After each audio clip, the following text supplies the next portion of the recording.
La reunión. Listo. Bueno, pues buenas tardes, buenos días a todos, bienvenidas, bienvenidos. Eh, Gracias por estar aquí. Parece una canción de... pero no, soy yo. Bueno, pues ante todo quiero agradecer a Silvia y a Víctor que hoy nos acompañan para tratar este tema bastante interesante para nosotros, por lo menos para mí, a la hora de generar y poder crear proyectos que sean atractivos en cuestión de sostenibilidad. Y bueno, os presento a ambos que nos van a acompañar. Voy a ponerles en primer plano tanto a Silvia como a Víctor. Bueno, empiezo por Silvia, si me lo permite, la presento a Silvia. Silvia es profesora y catedrática de la Universidad de Extremadura, eh, del área de física aplicada, lo estoy diciendo bien, sí, ¿verdad? Y aparte de todo esto, tiene la dirección de Coperas, que es la parte de cooperación de la Universidad de Extremadura. ¿Correcto, Silvia? ¿Me falta algo? Correcto, Vale, perfecto. bueno, estupendo. Y Víctor Valeros también es profesor titular de la Universidad de Extremadura, del Departamento de Dirección de Empresas y Sociología y de la Escuela de Ingeniería de la Universidad de Extremadura. ¿Me falta algún título más, Víctor? No, no, no. Ya has dicho. Directora adjunto de la oficina también, Director porque adjunto de la oficina también. lo tengo todo el día ahí. Vale, estupendo. Como veis, últimamente está todo muy extremeño en la región, ¿eh? En el anterior Integratalk nos acompañaron la cooperativa maximalista también desde aquí, desde un pueblo, desde Valverde, y ahora tenemos a la Universidad de Extremadura con nosotros para esta charla. Y bueno, pues sin más, y no sé si Mónica quieres añadir algo.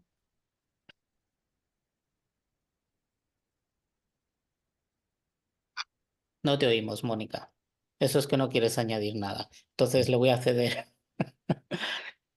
Le voy a ceder la palabra a Silvia y a Víctor que nos van a compartir hoy su conocimiento. Muchas gracias. Muchas gracias. Pues muchas gracias por habernos invitado a poder formar parte de estas conferencias. Para nosotros, pues un honor, la verdad, estar aquí y poder pues, contribuir en la forma que podamos desde la humildad. Y bueno, pues hemos preparado pues una pequeña presentación que nos va a servir de guía y nos vamos a ir distribuyendo la voz entre los dos. Víctor, si Sí. quieres pues, añadir algo o vamos Nada, juntos. buenas tardes, nada, buenas tardes y buenos días.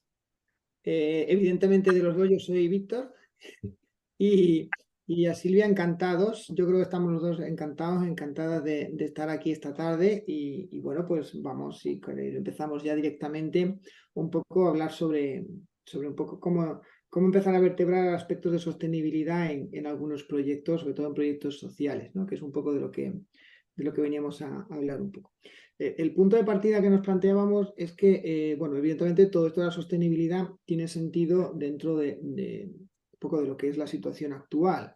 Claro, el reto es doble normalmente y muchas veces cuando hablamos de sostenibilidad, pues nos amparamos mucho, ¿no? en todo el paraguas de Naciones Unidas y en todo el desarrollo que hay de este tipo de instituciones multilaterales. Y claro, aquí hay un doble reto, o nos hemos encontrado en las últimas décadas con un doble reto, porque a partir de la Segunda Guerra Mundial, evidentemente, hay una preocupación importante por el desarrollo, sobre todo por el desarrollo de los países y sobre todo por equilibrar mucho y emparejar mucho los niveles de desarrollo en distintas zonas geográficas del planeta. Y eso es lo que ha protagonizado durante muchas décadas los esfuerzos de cooperación internacional. Pero una de las cosas que ya no solamente el reto del desarrollo económico, humano, etcétera, una de las cosas que ha ido ocurriendo es que a medida que muchos de estos países iban poco a poco mejorando sus tasas de desarrollo, sus niveles de desarrollo humano, pues de la misma forma estos países iban poco a poco incrementando notablemente su huella ecológica.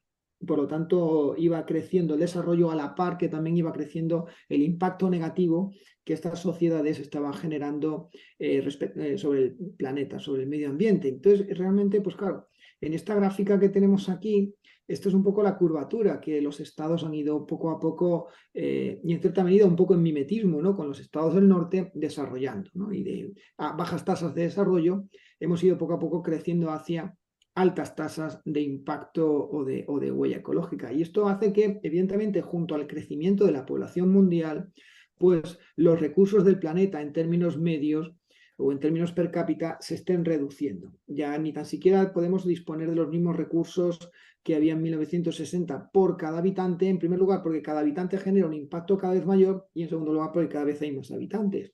En definitiva, ahí está el doble reto, ya no solamente es un tema de desarrollo, sino que nos encontramos que realmente no hay ningún país que se encuentre en una zona sostenible desde el punto de vista del desarrollo y desde el punto de vista del impacto medioambiental. Como vemos, estamos protagonizando bueno, tanto Europa como algunos países asiáticos, como todos los países que se incorporan un poco a estas velocidades, evidentemente algunos como Japón o Estados Unidos, especialmente, pues unos impactos desorbitados que están reduciendo mucho la capacidad que tiene el planeta para brindarnos suficientes recursos a todos, ¿no? Entonces, a partir de aquí nace, evidentemente, la preocupación especial por esta otra dimensión del desarrollo, y aparecen términos como el de economía verde, que ya es un término que se institucionalizó mucho a partir de 2012, a partir de la cumbre de Río +20, y que evidentemente todo esto nace, ¿no?, de la cumbre de Río de 1992 como la primera gran cumbre preocupada específicamente por el planeta.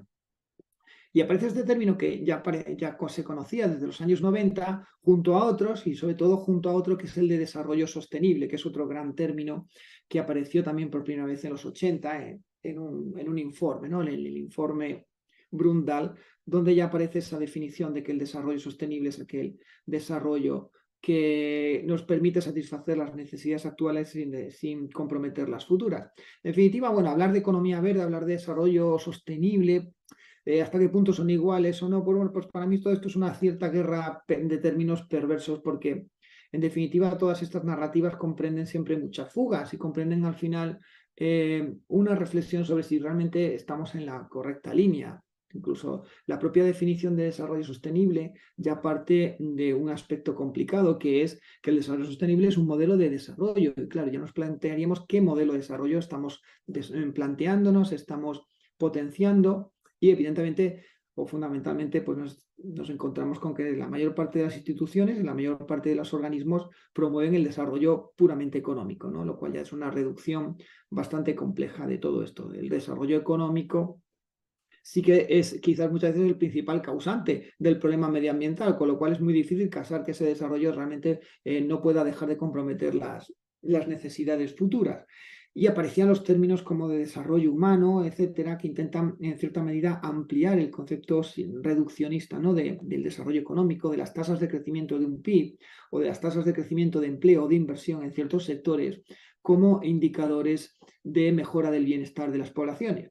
Cierto es, y aquí lo podéis ver en una diapositiva muy interesante, que al final hay una correlación muy grande, hasta el punto de que es con una tasa de ajuste especialmente buena entre lo que es la tasa de crecimiento del PIB y lo que es el índice de desarrollo humano. Es decir, que realmente parece ser que sí que es cierto que esa reducción a que el desarrollo se mide a través del desarrollo puramente económico, del crecimiento del PIB, puede explicar bien el desarrollo humano. Bueno, esto tendría sus limitaciones y es verdad que el principal componente del desarrollo humano es el desarrollo económico, pero no es tanto porque el desarrollo económico sea capaz de explicar toda la realidad de las necesidades humanas y de su crecimiento, sino porque también es cierto que esto lo que nos plantea son las carencias que incluso el índice de desarrollo humano tiene en su propia definición y en su propia medida. Por lo cual, parte del desarrollo sostenible ya de un punto de vista quizás completamente erróneo, que es que ese desarrollo que no queremos que comprometa el futuro es un desarrollo con una óptica muy limitada, con una óptica muy reducida. Algo muy parecido ocurre con el concepto de economía verde. También es un concepto complejo, en sí mismo bastante poco preciso, y que en muchos casos, y aquí por ejemplo nos podemos Pues podemos aludir al propio concepto que el PNUMA, el Programa Nacional de Naciones Unidas del Medio Ambiente, da de economía verde, que es aquella economía cuyo crecimiento de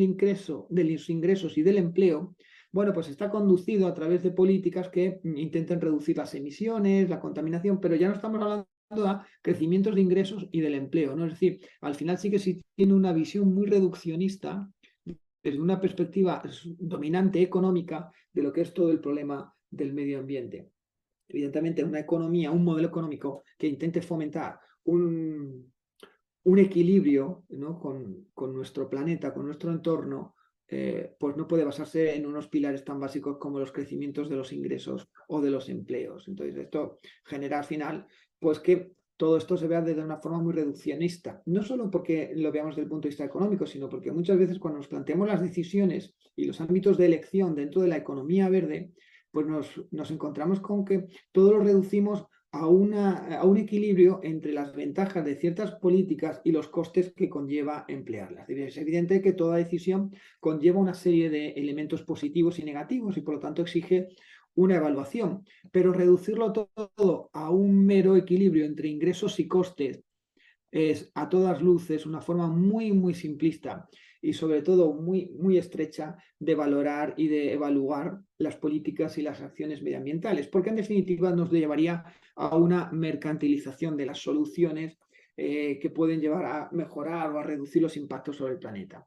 Esta mañana, por ejemplo, hemos estado en un proyecto sobre políticas de reciclaje de placas fotovoltaicas, que es un problema que estamos empezando a entender que en los próximos años va a ocurrir en la medida en que las energías renovables están creciendo o están creciendo en los últimos años, y todo se reduce al final a una valoración económica de la viabilidad de empresas que se dedicaran al reciclaje de este tipo de plantas, ¿no? Todo está muy mercantilizado. Esto es evidente que si la solución no genera un beneficio y además un beneficio económico sobre la propia sociedad, difícilmente esa solución encuentra los incentivos suficientes para llevarse a cabo. Este es un problema importante porque al final lo que nos plantea es que el mismo estatus mental que nos está llevando a deteriorar de forma grave, inexorable el planeta, con ese mismo problema, con esa misma óptica o estatus mental, es con la que queremos encontrar las soluciones.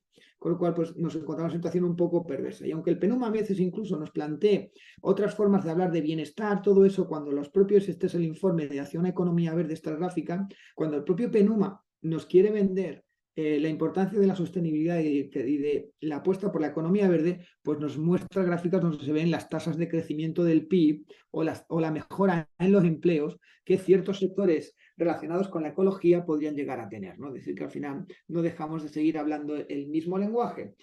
Al final, una guerra de narrativas que sin duda alguna pues ganó el término de desarrollo sostenible porque, en definitiva, el acuerdo de 2015 sobre los ODS pues ya puso encima de la mesa una arquitectura y una agenda donde el concepto y la dinámica de los objetivos de desarrollo sostenible vence y aparece como mucho más importante respecto a la teoría, ¿no? Y a los modelos de economía verde. Estos 17 objetivos conocidos, que ahora se hablarán con un poco más detalle, y empezando ya un poquito pues, a ver cómo esto hay que articularlo, pues es interesante siempre recordar que estos objetivos, hay 17, hay 6 especialmente, a lo mejor que pueden estar relacionados más con el medio ambiente, 3 más sobre protección de espacios, otros 3 específicamente más sobre aspectos de protección o de acciones de sostenibilidad, pero como sabemos, estos objetivos están en una lógica de definición de objetivos. Cada objetivo luego nos plantea una serie de metas y estas metas luego nos recogen una serie de indicadores sobre los que evaluar y sobre los que trabajar. En total hay unas 54 metas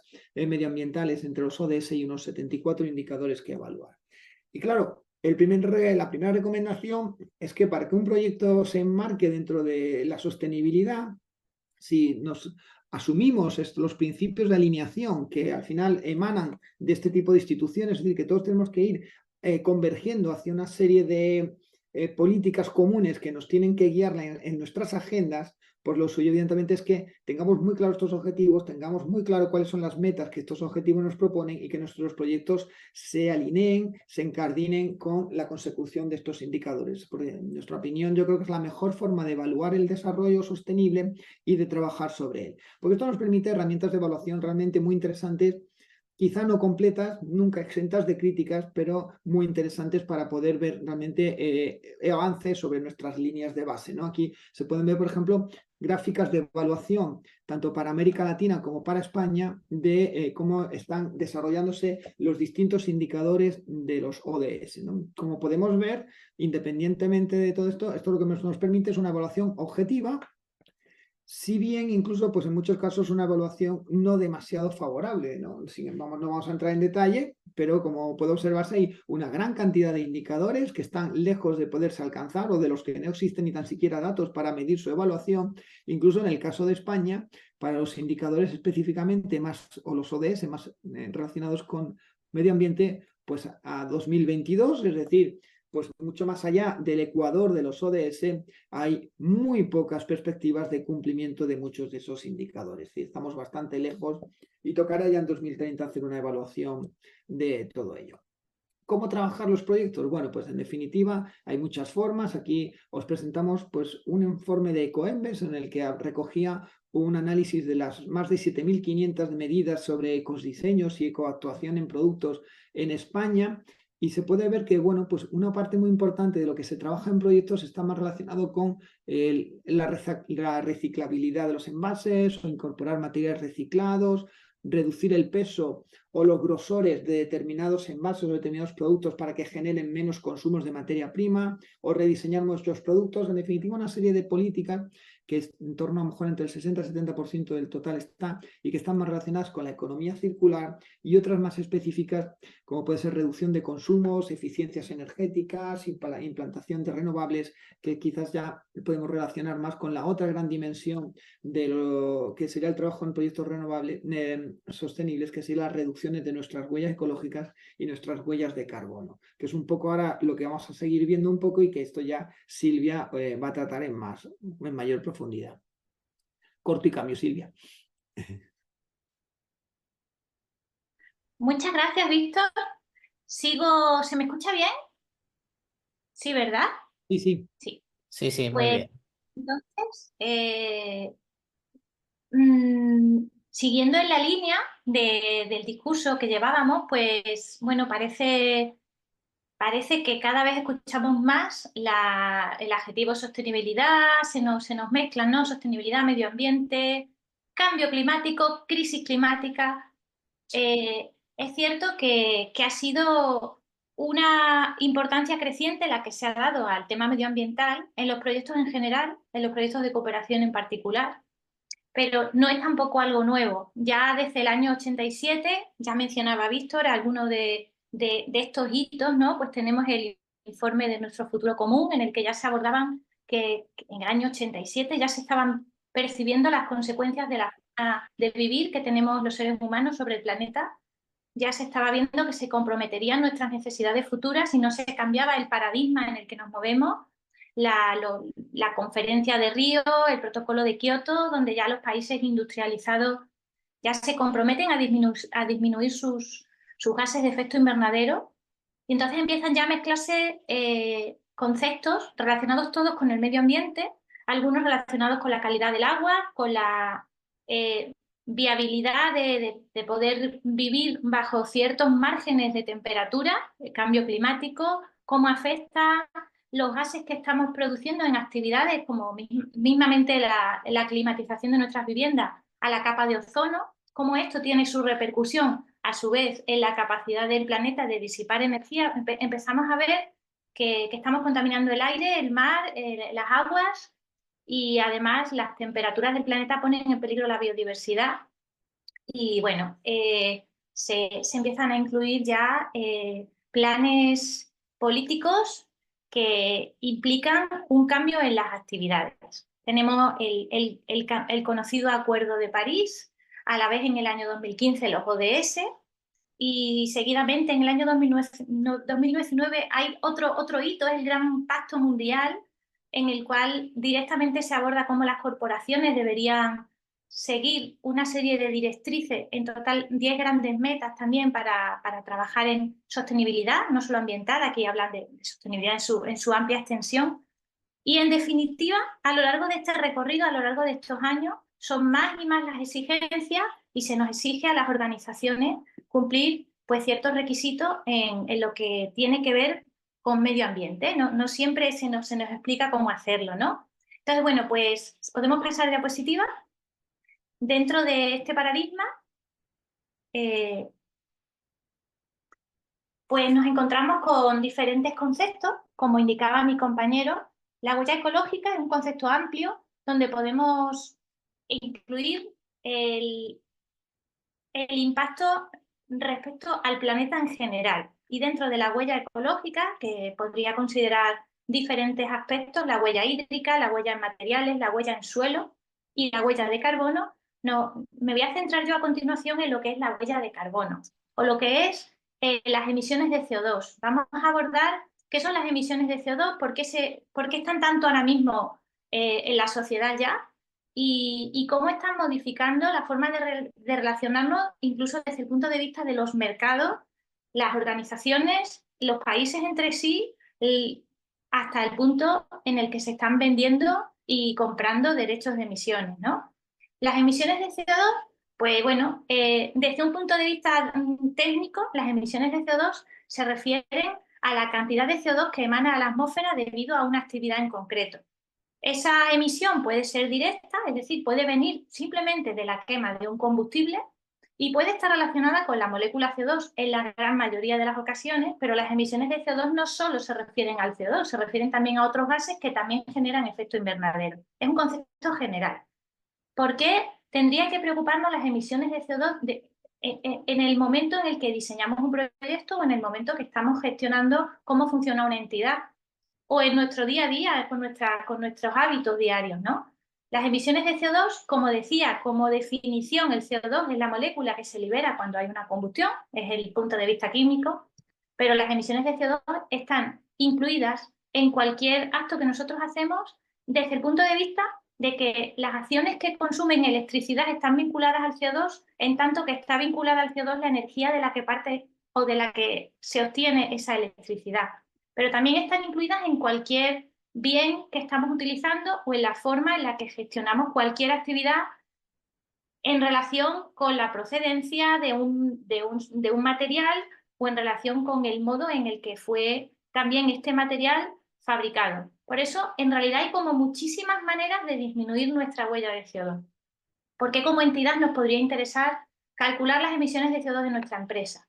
Pues en primer lugar está la parte, digamos, de sensibilización, de querer respetar el Acuerdo de París, de controlar el funcionamiento de nuestra empresa, de cumplir regulaciones, de obtener certificaciones, de mejorar nuestra imagen social hacia potenciales clientes, de tener mejor control de lo que estamos consumiendo en energía. Y esto se puede traducir, que a veces parece que es más sencillo entender, muchas veces se traduce también en ganancia económica. Pasando a la diapositiva, podemos ver cómo pues hace muchos años, en la época de crecimiento que hemos tenido 20 años atrás, hemos visto un incremento muy importante en el precio de la energía. Aquí también es complejo porque podemos hablar de la energía eléctrica, podemos hablar de los combustibles, la energía en general ha experimentado fluctuaciones en su precio que a su vez nos hacen ver la dependencia que tenemos en las fuentes de energía los diferentes países que no somos productores de los combustibles fósiles, que siguen siendo hoy por hoy los responsables del 85% del consumo de energía. Entonces, el precio de la energía puede ser un motivo para tratar de emitir menos CO2 en el sentido de ahorrar energía. Pero ahora tenemos una segunda factura, que es la factura de las emisiones de CO2 asociadas a las actividades productivas. Es decir, tenemos que pagar por una parte el precio de la energía, pero tenemos que pagar por otra parte el precio de las emisiones de CO2 que están asociadas a la energía que estamos consumiendo. Y aquí viene el momento en el que podemos pensar si los equipos que estamos utilizando están siendo abastecidos con combustibles que tienen un coste de CO2 mayor o menor, porque hay grandes diferencias como vamos a ver a continuación. Seguimos. Aparte de, bueno, el mercado de CO2 es un mercado totalmente inestable que modifica, pues a principios de este año alcanzó un pico, estaba cerca de 100 euros la tonelada de CO2, ahora está bajando un poquito. El control de las empresas que tienen actividades productivas con grandes emisiones de CO2 por sus propias economías, está muy supeditado a cómo gestionan internamente cada una de las actividades que generan CO2. Entonces, siguiendo un poquito más para adelante, ahí se ha quedado Sí, blanco. Se ha quedado espérate porque pensando. se ha quedado un poco pensando el Puedo PowerPoint. seguir hablando, no pasa nada, ¿no? Sí, a ver si te lo Vemos podía que sí, arreglar. eh, actualmente, si ponéis en Google, porque hice este experimento días atrás, ¿no? Formas de calcular las emisiones de CO2. Existen muchísimas empresas que están emergiendo que venden ese servicio. ¿Cómo se calculan las emisiones de CO2 para una persona que no está acostumbrada a hacer este tipo de estudios? Yo pertenezco al área de física aplicada y trabajo con la combustión, es mi área de especialización en investigación. Y la forma de calcular CO2, yo todavía tampoco la tengo resuelta. Existen herramientas. Se nos ha perdido la Sí, pantalla. voy a intentar reponerlo lo antes posible, Existen porque herramientas diversas. Es verdad que hay algunas que son gratuitas. Por ejemplo, el Ministerio de Transición Ecológica de España actualmente ofrece en su página web, la voy a mostrar después, una herramienta, es una hoja Excel, donde es muy fácil que nosotros como organización calculemos cuál es nuestra huella de CO2. Es verdad que esta herramienta es bastante sencilla, es decir, no cubre muchos conceptos que podríamos incluir, pero sí nos puede dar una idea, es una herramienta potente en el sentido que nos da una idea de cómo podemos mejorar. Yo puedo poner, por ejemplo, pues yo trabajo en la Universidad de Extremadura. Ahora mismo las calderas, me voy a centrar un poco en algo más sencillo. La Escuela de Ingenierías Industriales de la Universidad de Extremadura. Las calderas que están abasteciendo la calefacción de mi centro están ahora mismo siendo alimentadas por un combustible que es un fuel oil.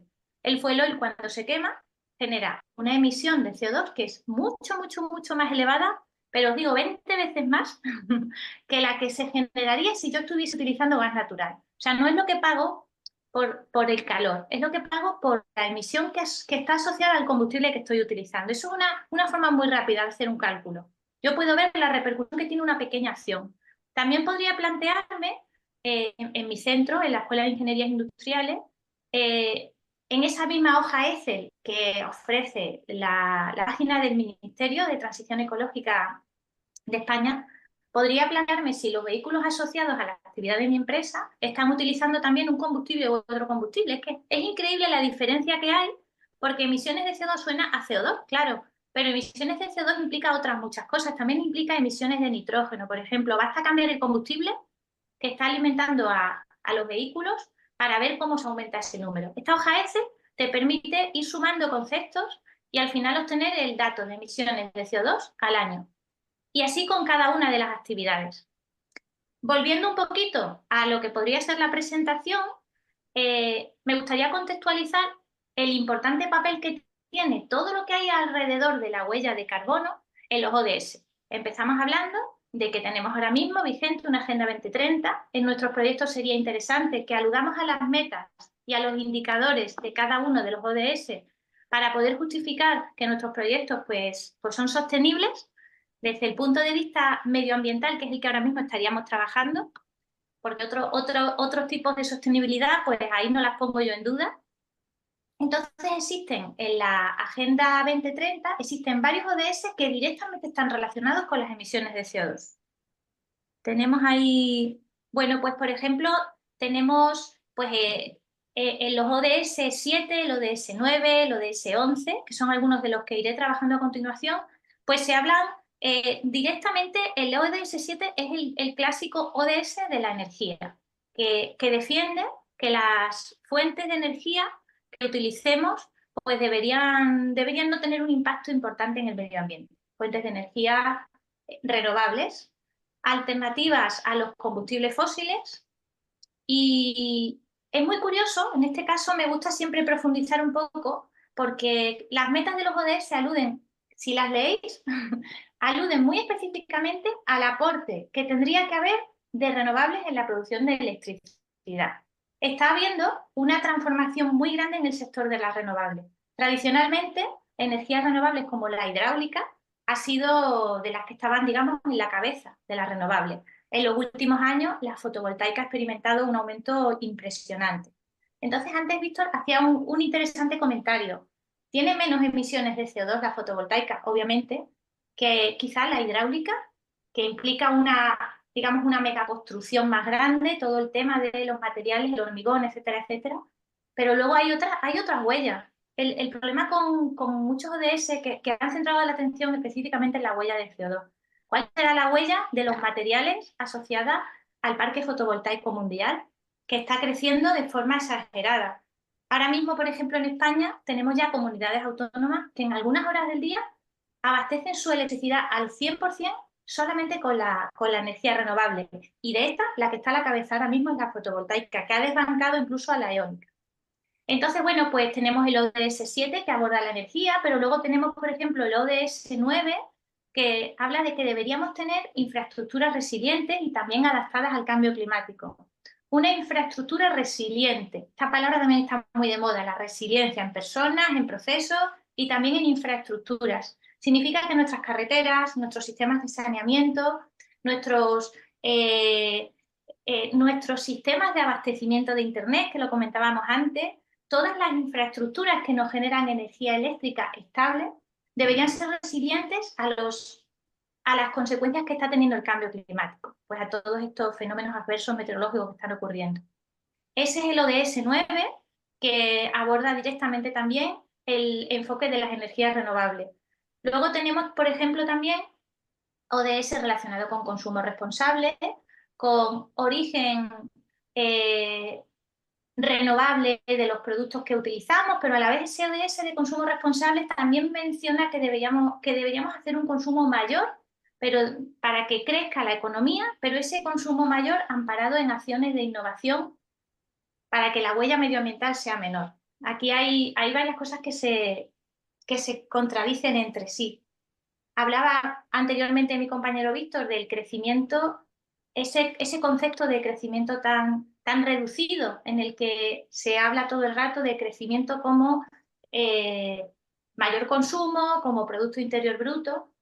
En el caso de las energías renovables también tenemos ese problema. Las energías renovables no generan CO2.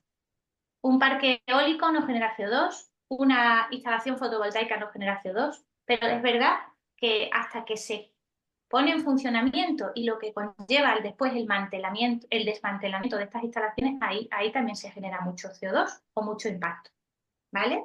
Ya siguiendo un poquito hacia adelante, pues, ¿qué podríamos plantearnos para poder llegar a los acuerdos de París? En teoría deberíamos tratar... Un momento, Silvia, disculpa, es que no sé los demás, pero Víctor, si quieres, compárteme la Sí, presentación, si estoy tienes intentando problema. enviártela porque, claro, el ordenador se me ha quedado, yo no sé si por los consumos de recursos de Zoom, te la voy a intentar enviar por correo ahora mismo, Gustavo, Vale, vale. porque se Yo, Ah, queda... mira, ya lo estamos viendo. a ver, O compártela tú, Silvia, si tú la tienes también a mano. ah, creo que esta era la última, ¿vale?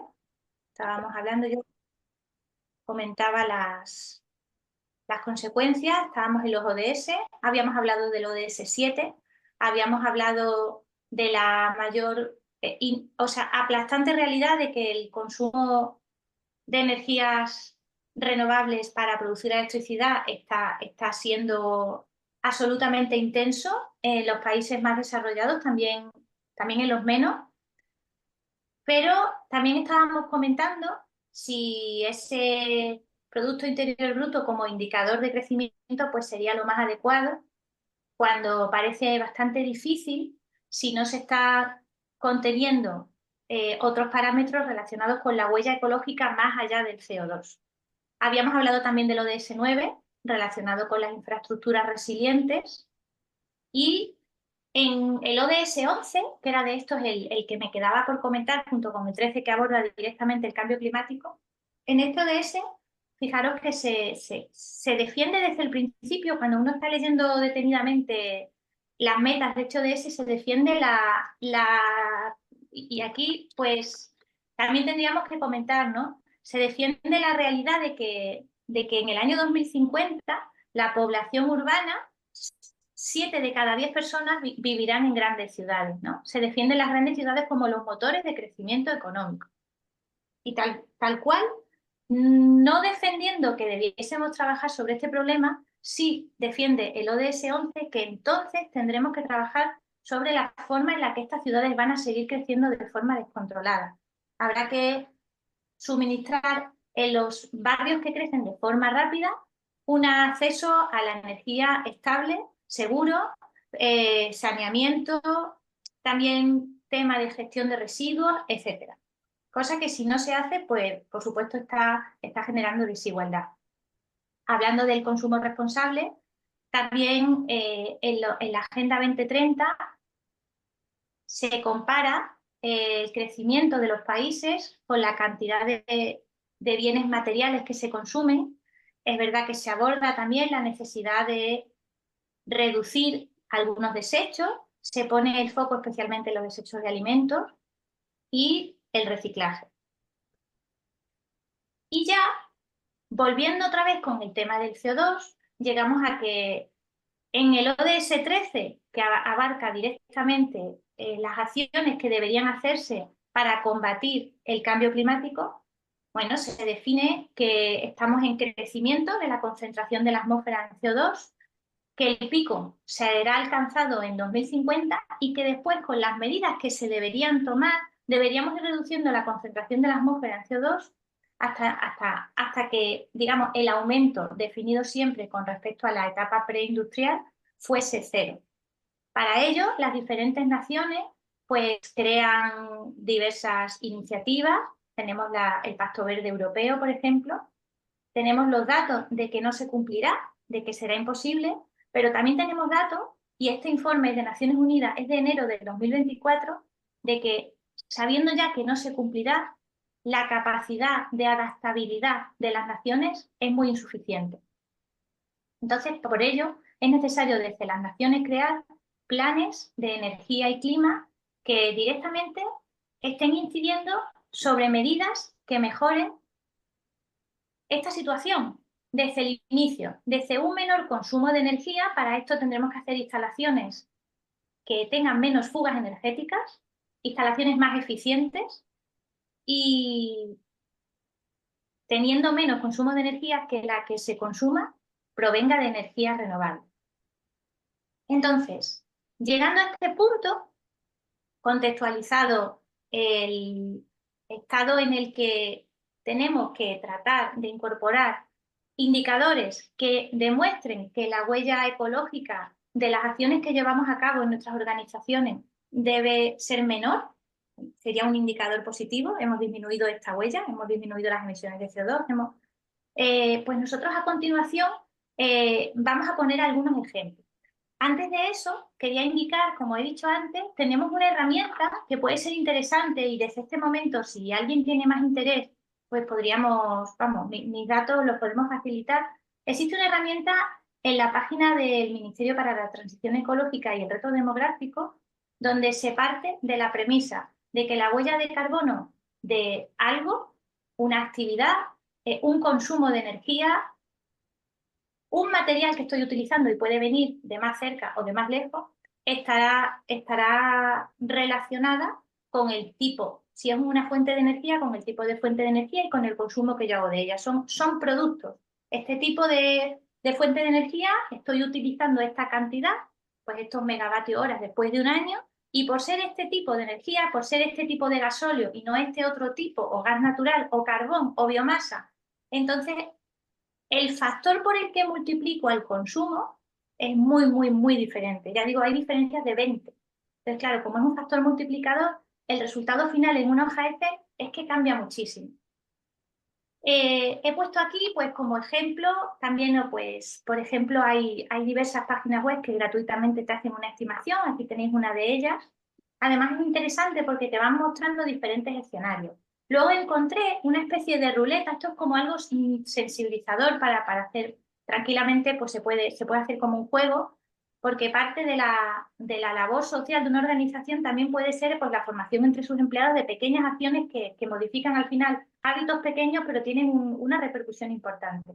Y en esta ruleta, que se puede recortar y hacer, ¿no? Pues yo había seleccionado algunos. Por ejemplo, nuestras acciones nuestra huella de carbono está relacionado con la movilidad que hacemos. Esto lo sabemos todos, ¿no? Pues para 100 kilómetros, según vayamos en bici o vayamos en autobús o vayamos en coche, pues se incrementa, ¿no?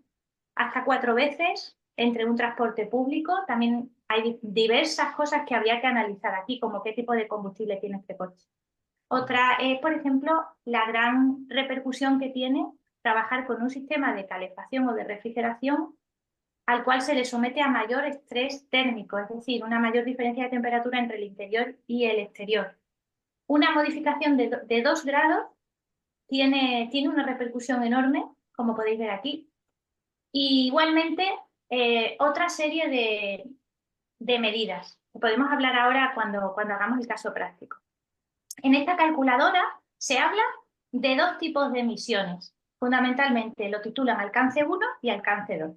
El alcance 1 son las emisiones directas y es difícil que nos afecte a no ser que tengamos una instalación que haga combustión, es decir, una caldera, por ejemplo. Las emisiones directas son las que podemos medir con un instrumento y se traducen en la emisión de este gas.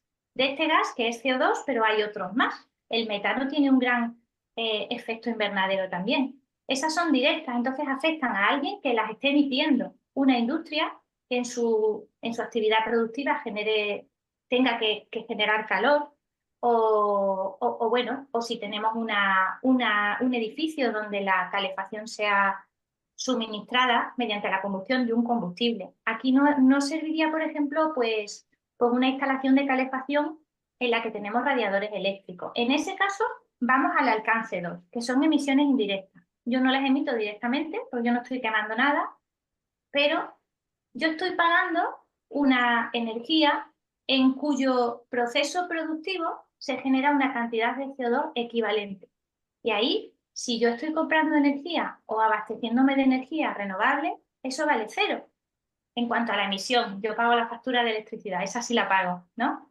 Pero si la estoy comprando y esa energía que estoy yo adquiriendo pues viene de una fuente más contaminante, pues ese factor se multiplicaría. Y luego ya tenemos en otras emisiones un poquito todo lo que se nos pueda venir a la cabeza. Cuanto más completo hagamos el informe, más cerca estaremos de conocer el alcance de nuestras acciones. Ahí podemos incluir hasta, como ejemplo, poníamos como ejemplo gracioso, hasta la procedencia de los folios que compramos.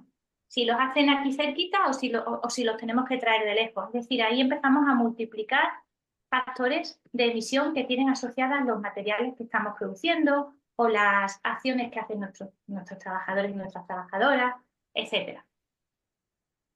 La calculadora, pues la tenemos aquí, es una hojita Excel sencillita. Tampoco tenemos mucho tiempo para meterme en ella, pero es bastante intuitiva. Se va pinchando y se va viendo. Y lo bonito es ir pinchando e ir viendo qué pasa cuando sustituimos cosas. Ahí se ve el efecto. Bien. Bueno, pues continuando después de la exposición de Silvia, referente sobre todo a la huella ecológica y a la huella de carbono, la otra gran dimensión en aspecto de sostenibilidad es la que está relacionada con la economía circular. La economía circular es un concepto ya muy conocido, pero desde aproximadamente la segunda década del siglo XXI, pues con una especial trascendencia, sobre todo en el ámbito europeo. Ya en 2020, después de la pandemia de la COVID, dentro del marco del gran acuerdo verde, ¿no?, que firmó la Unión Europea, se planteaban que las políticas públicas que tendrían que conseguir el desarrollo de proyectos y productos sostenibles deberían de centrarse especialmente en 4 grandes dimensiones: el ecodiseño, evidentemente, es decir, diseñar productos más amigables y más compatibles con el medio ambiente; una parte fundamental que es el empoderamiento de los consumidores, es decir, que los consumidores tengan la capacidad de juzgar y de aprobar o rechazar aquellas prácticas o aquellos productos en función de su impacto medioambiental. De la misma forma, se podría hablar de la compra responsable por parte de las administraciones públicas, de una compra pública ética, que es un elemento fundamental y que al final pone de manifiesto la importancia de la coherencia de las políticas públicas, no solo a partir de la normativa que emana de ellas, sino también de su propia actuación. Y por último, hablaba también de la circularidad de los procesos productivos. Pone encima de la mesa este pacto post-pandémico, la importancia de la economía circular. Esta economía circular que ya protagonizaba la Estrategia Europea de Economía Circular del año 2014. Es decir, que sí que realmente nos hemos encontrado que la Unión Europea ha dado ya una especial prioridad y sobre todo esta prioridad se ha traducido en fondos a desarrollar modelos de economía circular. La economía circular como concepto nace en los años 90 aproximadamente. Creo, Silvia, que está saliendo tu pantalla en la herramienta en Perdón, Excel. sí, No, sí. la pongo así. Estaba viendo por el ejemplo de luego, perdón. No te preocupes.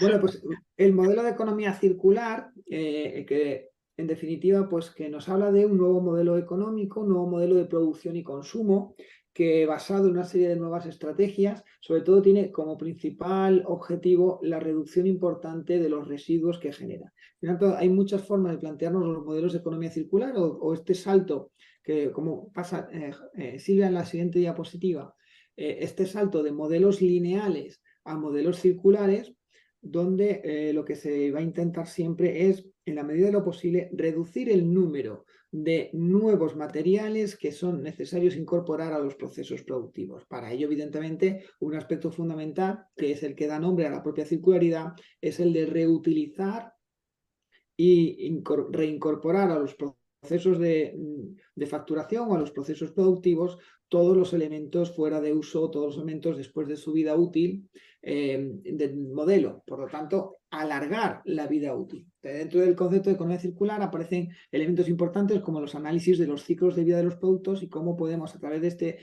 esta remodelación de los procesos productivos y de consumo, alargar en la medida de lo posible los ciclos de vida de estos productos.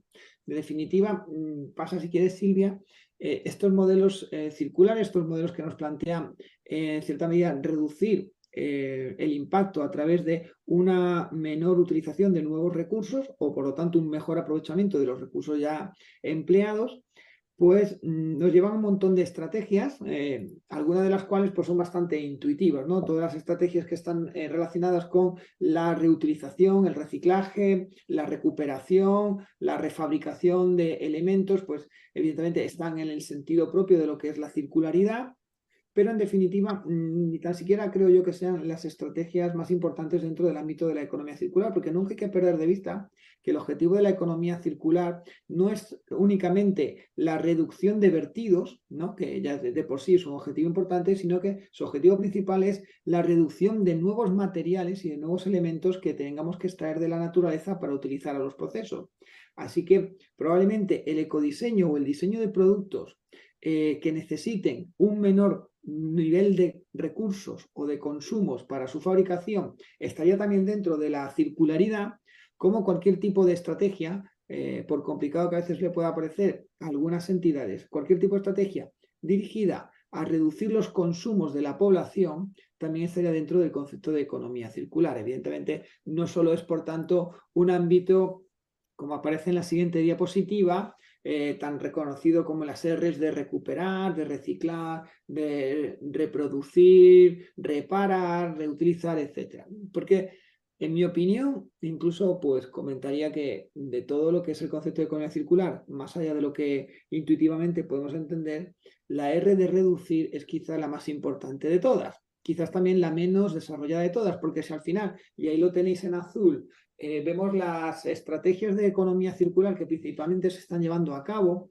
tanto desde la Unión Europea como desde las distintas administraciones, porque eso sí, no hay administración que no tenga una estrategia de economía circular, es decir, desde luego la batalla de la dialéctica está completamente ganada, pues casi todas están muy relacionadas con tasas o indicadores de recogidas, incrementar tasas de reciclaje o incrementar tasas de reutilización, porque al final esta parte circular de la recogida y el reaprovechamiento de productos fuera de uso, pues sí que es la que cuantitativamente más fácil podemos medir. Y también porque es la más amigable con el resto de los stakeholders con los que nos movamos. Es decir, va a haber muchas empresas que puedan realmente comprar el concepto de economía circular cuando estamos planteándonos nuevos proyectos para la reutilización o la revalorización de productos fuera de uso, no tanto probablemente si lo que estamos es planteándonos proyectos para la reducción de los consumos y por lo tanto la reducción de las demandas de muchos de los productos que estas propias empresas podrían comercializar. Entonces es un poco más complicado. Al final, en la siguiente diapositiva, lo que podemos plantearnos es que la economía circular nos plantea un nuevo modelo que está razonablemente impulsado desde la Unión Europea, que tiene muy claro que quiere liderar a nivel global el movimiento de la economía circular, donde, bueno, pues lo que intenta es reducir los impactos, reducir los nuevos consumos y por lo tanto que podamos incrementar, y volviendo un poco con esto al final a esa primera diapositiva con la que empezamos, intentar ajustar bien lo que sería una tasa de desarrollo elevada con una huella ecológica aceptable que permitiera que las demandas de la población estuviesen dentro de los ámbitos de lo que la biodiversidad nos propone, ¿no? Este círculo, ¿no? O esta casilla de la gráfica que está todavía sin ocupar, por desgracia. Sí es cierto que el camino es difícil, que realmente, en mi opinión, se han dotado de unos recursos a la economía circular que aún no están dando las suficientes soluciones o los suficientes impactos. En términos generales, aproximadamente el 10% de la economía mundial es ya circular. Esto es un poco mayor en la Unión Europea, pero incluso podéis observar en muchas gráficas que el crecimiento en la circularidad de muchas economías pues está siendo bastante limitado para llevar pues casi ya década y media con ello y bastantes cientos de millones de euros dedicados a ello. Pero bueno, al fin y al cabo son las dos grandes líneas de trabajo en proyectos que nosotros recomendaríamos. Finalmente, también queríamos plantearnos un pequeño ejemplo de cómo llevar toda la sostenibilidad a un proyecto, y para eso, pues, incluso basarnos un poco en un proyecto real, que esté relacionado en el ámbito de trabajo en el que vosotras normalmente os encontráis. Aquí podéis ver, por ejemplo, la matriz lógica de un proyecto. Y se trata de un proyecto de inserción laboral de personas que tienen dificultades de acceso al empleo, ¿no? Por dificultades de movilidad o por discapacidad. Y el proyecto pues tiene un objetivo general que es contribuir evidentemente al acceso al empleo para este colectivo, y una serie de objetivos específicos y una serie de acciones. ¿Cómo plantear a lo mejor aspectos de circularidad, o cómo plantear, por ejemplo, aspectos de huella a un proyecto sin que no sea necesariamente un proyecto sostenible, siga siendo un proyecto social, pero que esté vertebrado o que tenga una transversalidad sostenible? Bueno, pues el proyecto tiene todas sus actividades, tiene sus indicadores, y la propuesta en cierta medida pues es sencilla. Hay que hacer una lectura de cuál es nuestra agenda, y la agenda evidentemente está muy marcada por la narrativa de los ODS, por las metas y los indicadores de los ODS, y ver hasta qué punto estos pueden más o menos incorporarse a las dinámicas y a las lógicas de nuestro proyecto, ¿no? Este proyecto, que en la siguiente diapositiva pues tiene las otras partes de su lógica, pues por ejemplo, sigue Silvia, que yo creo que en la siguiente o dos después, esta es un poco la lógica del proyecto, pues aquí, como tenemos, era la primera parte donde sobre todo en este caso, por ejemplo, estamos abordando un objetivo que fundamentalmente llevaba como una serie de actividades más relacionadas con una búsqueda de empresas, un reclutamiento de beneficiarios, etcétera, y luego una contratación y unas formaciones, ¿no? ¿Cómo intentar incorporar aquí aspectos sostenibles? Pues, por ejemplo, cuando estemos relacionándonos con empresas, en este caso con una búsqueda de empresas que podrían ser potencialmente empleadoras, pues abarcar, por ejemplo, un objetivo en el que al menos alguna de estas empresas con las que luego vamos a participar en el proyecto, alguna de estas empresas pues cumpla con algún tipo de certificación o con algún tipo de estándar de responsabilidad social ambiental, y que esto luego pueda ser medible a través de un indicador que nos esté determinando el número de empresas que se adhieren al proyecto, que tiene una política ambiental determinada, o que por lo menos desarrolla y publica una memoria de sostenibilidad anualmente. Si hay actividades como en este caso había formaciones, etcétera, pues aquí sí que hay un componente de circularidad muy interesante, que sería determinar porcentajes de los recursos que se necesitan para estas formaciones, que o bien proceden de elementos reciclados, recuperados, etcétera, o bien son recursos certificados como medioambientalmente sostenibles, o que han sido adquiridos en un comercio de localidad o de cercanía, ¿no? Y que pues, al final, a través de indicadores de cercanía o indicadores de adquisición que pueda ser verificado a través de facturas de compra, pues podamos establecer, por ejemplo, un elemento de pues de búsqueda de comercio kilómetro cero, o de búsqueda de comercio con menor impacto en estas actividades de formación, que ahora, por ejemplo, después Silvia pues comentará en estas formaciones un poco, o poder trabajar también aspectos de la huella. Un poco más adelante, en este mismo proyecto, había había otro objetivo en concreto, que hacía referencia a elaborar y poner en marcha una empresa que permitiera también la inserción laboral de estas personas. Bueno, pues ahí a partir de ahí, si existe ya un proyecto que incorpore un modelo de negocio o que incorpore el desarrollo de una actividad propiamente, pues evidentemente se pueden incorporar elementos como puede ser que la entidad creada tenga en su propio modelo de negocio elementos vertebrados de sostenibilidad. ¿Cómo? Pues, por ejemplo, elaborando el modelo de negocio a través de una dinámica o alguna plantilla, como pueden ser los Social Canvas o los Sustainable Canvas o incluso el Circular Canvas que se puede hacer y que al final puede ser incluso incorporado como un indicador y como una fuente de verificación del proyecto y que al final, pues de nuevo, todo lo que sería la adquisición de recursos de la entidad que se está creando siga también criterios de circularidad o de sostenibilidad. O que, por ejemplo, cuando se estén haciendo una búsqueda de nuevo de empresas socias, etcétera, etcétera, que estas, o que cuando estemos hablando, por ejemplo, de tanto de suministradores de nuestra empresa como de potenciales clientes a los que nuestra empresa va a vender o va a prestar nuestros servicios, que estas empresas o que un porcentaje de estas empresas sean empresas que puedan estar dentro de algún estándar o alguna catalogación de empresas sostenibles, ¿no? Una forma de ir poco a poco incorporando en el proyecto, tanto en la lógica de las actividades como sobre todo en algunos de los indicadores o fuentes de verificación, elementos que estén relacionados con la circularidad o con la reducción de la huella, que es un poco ahora lo que Silvia también nos va a contar.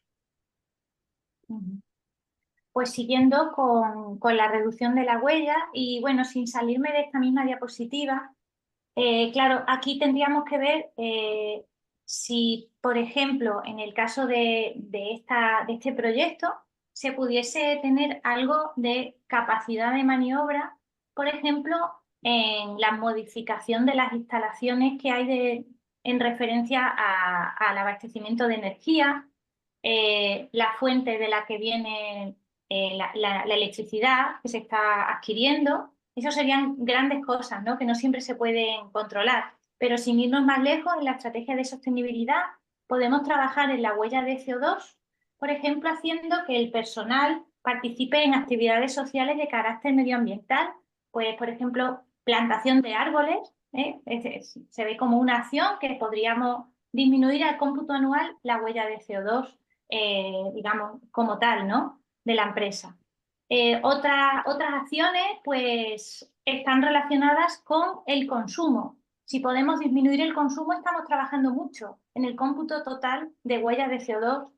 Se suele decir siempre anual, pero imaginar las simples acciones como tener una mejora en el aislamiento de la envolvente del edificio, bajar persianas, poner toldos. Esto afecta muchísimo a las ganancias térmicas que tiene una instalación en climas, por ejemplo, cálidos, ¿no? Como es el caso muy a menudo. El calibrar el equipo de aire acondicionado solamente 2 grados, hemos visto disminuciones de hasta el 60% del consumo. En este caso, también se puede pensar en utilizar dispositivos de acondicionamiento de aire que sean más eficientes, que disminuirá también mucho el consumo debido a esto. Y no olvidar que emisiones de CO2 también son emisiones de otros gases. Y en ese sentido, nuestros equipos de acondicionamiento de aire están utilizando fluidos refrigerantes, esto se puede ver cuando uno lo compra, que tienen grandes diferencias unos de otros de las emisiones de compuestos organoflorados, que son al final los compuestos que afectan a la capa de ozono y que tienen una huella de CO2 enorme. Estos son acciones referidas a los equipamientos o al aislamiento de una vivienda para disminuir el consumo. El otro fácil modo de disminuir la huella de CO2 es sustituir nuestros dispositivos por otros que sean más eficientes. Y aquí la luminaria es el clásico ejemplo. Es barato sustituir una bombilla por otra. Y vamos, pero muy poco costoso, pero que se amortiza prácticamente en nada, en meses. Entonces estamos viendo, por ejemplo, entre, digamos, la bombilla tipo G, que era la que teníamos hace años, ¿no? Todas nuestras viviendas de 100 vatios al foco LED, que son 12 vatios, es 10 menos veces la energía que se necesita para el mismo resultado. Y como esto, pues podríamos aplicarlo, bueno, hay ejemplos, nos podríamos poner uno por uno a ver de qué forma, si estamos, por ejemplo, hablando de un centro donde tengamos muchos dispositivos electrónicos, el calor disipado por los dispositivos electrónicos es enorme y hace que suba la temperatura y hace que nosotros gastemos más energía en tener una temperatura constante. Si nosotros simplemente hacemos una sustitución de los ventiladores de los ordenadores, es algo muy poco costoso, también tendremos una disminución en el consumo que derivará en una menor emisión de CO2 al final. Y bueno, por supuesto es obvio también que si podemos tener políticas en las que reduzcamos el número de transportes de nuestros trabajadores, en el sentido de impulsar la movilidad más sostenible, pues quizá haya formas, ¿no?, desde la propia entidad de favorecerlo.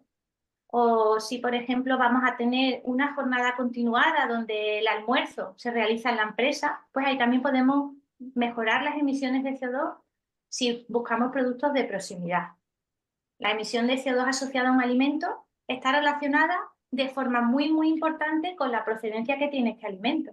Y luego, por otra parte también, un consumo responsable de los alimentos deriva en que no haya residuos de alimentos, que son una fuente importante de emisión de CO2. Los residuos de los alimentos emiten mucho CO2. Entonces, bueno, son pequeñas acciones que quizá parece que son cositas pequeñitas, pero quizá puestas en un marco lógico y después sumadas, quizá pueden dar lugar a una disminución muy importante al final de las emisiones de CO2. Ya yo centrándome solamente en el CO2. Y pues no sé, teníamos todavía, no sé si algo de tiempo quizá para comentar. No sé si os puede interesar que abra un poquito la hoja Excel, esta que comentaba del ministerio, o si no, pues siempre vamos a disposición para cualquier duda o profundizar en alguno de estos aspectos. Seguro se nos habrán quedado muchas cosas en el tintero. Yo hablando del tema de cargas térmicas de las viviendas, yo sé que claro, es difícil decir, pues tenemos este aula asignada para este proyecto, para esta acción. No me puedo poner a poner aislante en las paredes, ni puedo cambiar las ventanas a Climalit. Pero sí hay cositas, hay pequeños filtros que son muy baratitos, que se pueden poner en las ventanas y filtran la luz y filtran la cantidad de energía que entra. Hay cosas muy pequeñitas que tienen grandes consecuencias y bueno, siempre podemos tenerlas en cuenta. O sea, Bien. yo si tuviera que ordenarlo, un poco en línea con lo de mejor no consumir, después si hay que consumir, pues reusar y ya reciclar, ¿no? El orden lo aplico igual a la energía, mejor no gastarla porque tenemos o bien las condiciones que podemos estar un poquito más frescos en invierno o pasar un poco más de calor en verano, mejor no consumir la energía o no consumirla en esa extensión y a continuación, sino que se consuma la menor posible porque nuestros dispositivos son eficientes, luminaria, una cosa sencilla, pues abarcado a cualquier otro dispositivo. Y si finalmente la tenemos que consumir, si tenemos algún tipo de posibilidad de elegir que la fuente de energía sea renovable o no sea de las más contaminantes, porque hay grandes diferencias, como indicaba al principio, no es lo mismo butano que gasóleo, no, son muy diferentes entre ellas, los factores de emisión de cada una son muy diferentes, pues ese sería el último escalón. Muy No sé si bien. tienes alguna duda. ¿Alguien tiene alguna pregunta o duda sobre todo esto? ¿Alguien quiere participar? ¿Alguna pregunta? Eh, Hola, sí, Hola, buenas Bea. tardes. No, yo más que nada es un poco, me abre como también un camino escucharlos. Bueno, la verdad que es súper interesante. Y es esto, ¿no? Nosotros aquí estamos un grupo de personas que trabajamos en el área de unidad de apoyo, que somos psicólogos y trabajadores sociales, y estaba pensando esto, ¿no? ¿Cómo influye, digamos, esto, el CO2 o la contaminación ambiental en la salud mental, digamos, de las personas, ¿no? O sea, entonces, bueno, me parece como interesante como para comenzar a pensar en esto, ¿no? Antes decían que había un impacto de 1 de cada 7 personas que iban a, bueno, como a cambiar de su lugar de donde vivían, digamos, entonces, bueno, cómo esto influye o impacta en el ámbito emocional de cada uno, ¿no? Era un poco eso. Muchas gracias. Leía yo esta mañana el dato de que el 78% de la población mundial en 2050 vivirá en grandes ciudades. Y es preocupante, la verdad, ¿no? Pero es verdad que leyendo los ODS se da como por hecho que ese es el escenario y se abordan metas para trabajar ya en ese escenario. No tanto se deshace ese previsible cambio, ¿no? Al menos esa es la lectura que he tenido yo cuando he intentado encontrar un lugar donde se trate de poner más peso en evitar ese crecimiento desmesurado de las ciudades. Ujú. Mm. Muy bien. Yo tenía una pregunta. En Sí. las empresas hay un certificado, he leído en el enfoque de marco lógico que aparecía RSA. No sé si eso es a nivel España, Europa o La también a ISO nivel... 14001 puede ser. Sí, bueno, hay muchas opciones ahí porque hay una norma ISO que es la ISO 14000, creo que es la 14001, que es la norma de calidad medioambiental. Pero luego a partir de ahí, pues hay muchas posibilidades de certificación. Desde luego, evidentemente, partiendo de las empresas del sector agroalimentario que tienen sus propias normativas y reglamentaciones para la certificación de producción o agricultura o alimentación ecológica. Luego cada administración pues, puede tener luego como comentaba Silvia, uno de los posibles incentivos que puede tener una empresa para medir su huella o para desarrollar actividades puede ser los incentivos que cada administración le vaya dando. En el ámbito mundial, por ejemplo, pues Naciones Unidas desarrolló, ¿no?, el Pacto Global y ya pues el estar adherido al Pacto Global ya es al final un estándar, ¿no? Y porque te exige que, en este caso sobre todo para lo que es la comunicación de las memorias de sostenibilidad, cumplas unos requisitos. Pero, por ejemplo, en el ámbito muy cercano, en el ámbito, por ejemplo, nuestro extremeño, nuestro gobierno extremeño publicó en su momento una ley extremeña de responsabilidad social empresarial Ujú. y, bueno, desarrolló no solamente la ley, sino que desarrolló también lo que sería el estándar de empresa socialmente responsable en Extremadura, con el objetivo de crear al final una identificación, ¿no? Un etiquetado o una identificación de empresa extremeña, y esta empresa extremeña reconocida como socialmente responsable, que evidentemente tenía fundamentalmente patrones medioambientales, pues luego iba a tener una serie de ventajas o una serie de elementos de apoyo, por ejemplo, ventajas también en el ámbito de la contratación pública o en el ámbito del acceso a concursos públicos. Entonces, claro, a partir de ahí cualquier administración puede establecer los estándares necesarios para luego estar acreditado en un tipo de o no de responsabilidad socioambiental. Lo hay a nivel muy global, lo hay a nivel país e incluso puede haber a nivel regional. Muy Sí es bien. verdad que la herramienta de RSA extremeña se quedó bastante paralizada de 2020 en adelante, diría yo. Es decir, que el impulso que tuvo en la última década los finales de la última década pasada, pues como muchas cosas, el efecto pandemia, el efecto crisis, etcétera, pues ha hecho que aparezcan otras prioridades. No. Yo olvidé antes mencionar, cuando decíamos qué motivos podría tener una organización para querer ser más sostenible, ¿no? Bueno, pues hablábamos de varias ventajas. No comenté que, que hay cada vez más, a nivel de Extremadura, por ejemplo, hay varias ya, hay muchas subvenciones que ayudan a mejorar la eficiencia energética de las organizaciones. Eficiencia energética como concepto es un concepto muy interesante porque significa que puedes gastar menos para producir lo mismo o gastar lo mismo para producir más, pero el proceso es más eficiente. Entonces, pues en este sentido hay diversas ayudas que, bueno, los estamos viendo incluso a nivel ya de individuo, ¿no? En la sociedad. Pero para las organizaciones hay grandes subvenciones, en torno al 80% ahora mismo por la Comunidad de Extremadura y me imagino que esto es a nivel pues nacional, que te permiten invertir en dispositivos pues más eficientes, básicamente. Y todo es por lo mismo, porque vas a consumir menos combustible. O sea, metes 10 vatios y obtienes la misma luz que si metes 100. Y tú estás pagando el 90% menos. Mm. Y bueno, a nivel de organización, a medida que transcurre la ponencia, estaba viendo el marco lógico y es que es cuestión de pensar, se van ocurriendo como más cosas, ¿no? Indicadores, número de dispositivos que se han sustituido, número de trabajadores que ahora vienen en transporte compartido. O sea, es realmente algo que como es tan nuevo esto de incluir esta parte así transversal en otro tipo de proyectos diferentes, pero es cuestión quizá de pensarlo y van saliendo cosas a medida que vamos conversando.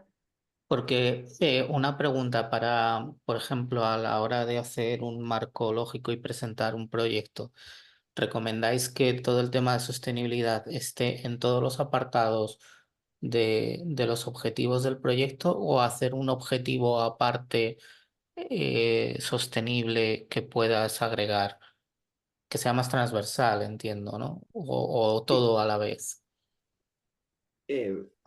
Yo ahí, y enlazando un poco lo que ha comentado antes Bea, hay muchas opciones, que realmente depende de la casuística.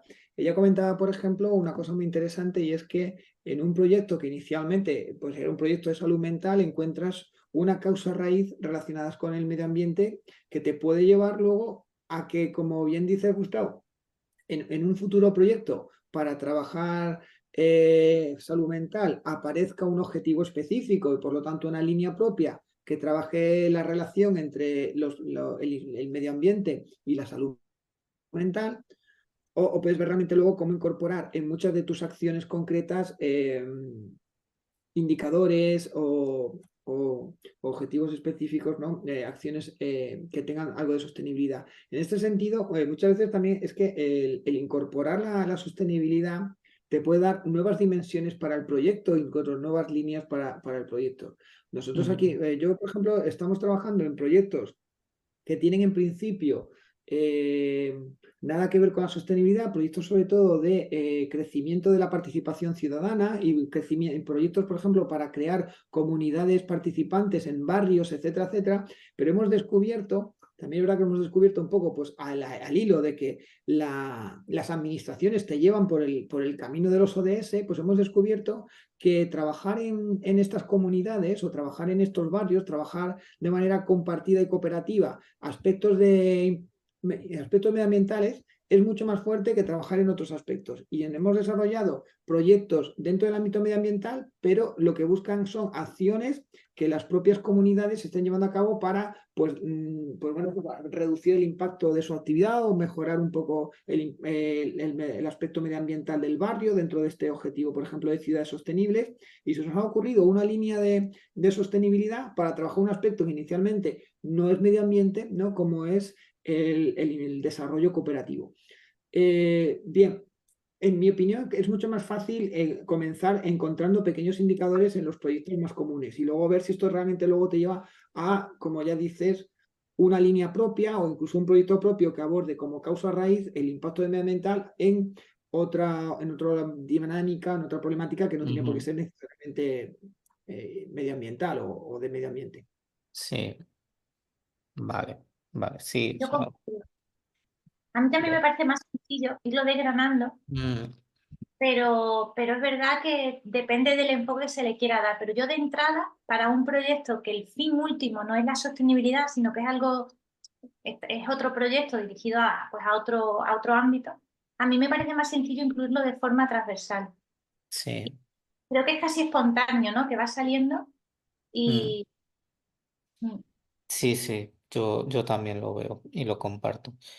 Y bueno, y creo que cada vez poco a poco más lo tenemos que ir incorporando en todos los proyectos, ¿no? Porque cada vez más lo están pidiendo las instituciones que aportan el dinero. Así que Sin tenemos que duda. irnos adaptando también a todo esto. Sin duda, porque va a ser fuente de evaluación probablemente el que tengáis siempre incorporados en los proyectos que vayan a concurrencias competitivas la dimensión medioambiental. Ujú, claro, el apartado de los proyectos de cuál es la innovación, hay un poquito de espacio, hay innovación también desde el punto de vista de la huella ecológica. Es decir, estamos haciendo algo que antes no hacíamos y ahora lo incorporamos y tenemos una forma de medirlo. Yo ahí lo veo muy interesante. sí, sí, sí, totalmente. Listo, pues no sé, ¿alguna pregunta más? ¿Algún compañero quiere hacer alguna pregunta más? ¿Alguna cuestión? ¿No? ¿Os da vergüenza?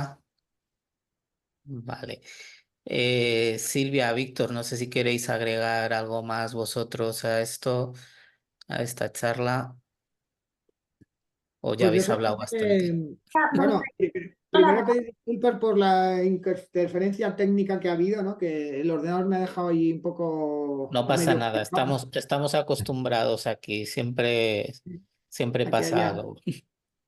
Y nada, pues que es un placer estar esta tarde aquí con vosotras y que yo animo a que siempre perfeccionemos las intervenciones que vayamos haciendo y que pues, evidentemente la incorporación medioambiental o sostenible pues las perfecciona, ¿no? Y que poco a poco, sobre todo yo me quedo con eso, ¿no? Que muchas veces encuentras eh, estamos abordando problemas y que el aspecto ambiental puede ser una causa raíz más de que inicialmente a lo mejor no tenemos clara o aparece de forma Sí, menos visible, pero que siempre va a estar, que porque nos afecta en todos los orbes, en todos los ámbitos, en todas las dimensiones casi de nuestro día a día.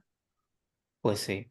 yo quería dar también las gracias a Víctor, pues también porque sin él pues yo no podría haber imaginado este otro enfoque, así como lo ha preparado, la parte de coger incluso un proyecto real. Y Sí. gracias a vosotros porque a mí esto también me ha hecho tener otra visión. Yo trabajo en Mm. sostenibilidad, pero estoy tan centrada en lo mío, en mi sostenibilidad, mis procesos de energía, que el enfoque de hacerlo transversal, a mí es que he aprendido otra forma de ver mi propio trabajo. Entonces os doy las gracias también por eso. No, pues muchas gracias a vosotros. Para mí ha sido muy interesante, ¿no? Todo el recorrido que habéis hecho ¿no? Desde los inicios de todo esto hasta las definiciones que nos han quedado bastante claras y sobre todo al final el hacerlo práctico en un proyecto que nos va a permitir a nosotros, sobre todo, supongo que a mis compañeros de Latinoamérica también, pero Mónica y yo de Integralia yo creo que nos hemos quedado con bastantes consejos vuestros. Así que nada más, pues damos por finalizado el Integratalk número 12 y nada, pues ya os iremos avisando cuándo son los siguientes. Y nada, pues muchas gracias a todos por asistir y en especial a Silvia y a Víctor por Gracias a ilustrarnos. vosotras, muchísimas gracias, un placer. Gracias. Gracias a todos, que estéis muy bien. Chao, chao. Igualmente. Un abrazo, hasta Chao. luego, gracias. Chao. Gracias, chao, hasta Gracias. luego. Gracias, chao, chao. Adiós. Bueno, un Todos. beso. La reunión. Listo. Bueno, pues buenas tardes, buenos días a todos, bienvenidas, bienvenidos. Eh, Gracias por estar aquí. Parece una canción de... pero no, soy yo. Bueno, pues ante todo quiero agradecer a Silvia y a Víctor que hoy nos acompañan para tratar este tema bastante interesante para nosotros, por lo menos para mí, a la hora de generar y poder crear proyectos que sean atractivos en cuestión de sostenibilidad. Y bueno, os presento a ambos que nos van a acompañar. Voy a ponerles en primer plano, tanto a Silvia como a Víctor. Bueno, empiezo por Silvia, si me lo permite, la presento a Silvia. Silvia es profesora y catedrática de la Universidad de Extremadura. Listo. Bueno, pues buenas tardes, buenos días a todos, bienvenidas, bienvenidos. Eh, Gracias por estar aquí. Parece una canción de... pero no, soy yo. Bueno, pues ante todo quiero agradecer a Silvia y a Víctor que hoy nos acompañan para tratar este tema bastante interesante para nosotros, por lo menos para mí, a la hora de generar y poder crear proyectos que sean atractivos en cuestión de sostenibilidad. Y bueno, os presento a ambos que nos van a acompañar. Voy a ponerles en primer plano, tanto a Silvia como a Víctor. Bueno, empiezo por Silvia, si me lo permite, la presento a Silvia. Silvia es profesora catedrática de la Universidad de Extremadura. Listo. Bueno, pues buenas tardes, buenos días a todos, bienvenidas, bienvenidos. Gracias por estar aquí. Parece una canción de... pero no, soy yo. Bueno, pues ante todo quiero agradecer a Silvia y a Víctor que hoy nos acompañan para tratar este tema bastante interesante para nosotros, por lo menos para mí, a la hora de generar y poder crear proyectos que sean atractivos en cuestión de sostenibilidad. Y bueno, os presento a ambos que nos van a acompañar. Voy a ponerles en primer plano, tanto a Silvia como a Víctor. Bueno, empiezo por Silvia, si me lo permite, la presento a Silvia. Silvia es profesora catedrática de la Universidad de Extremadura.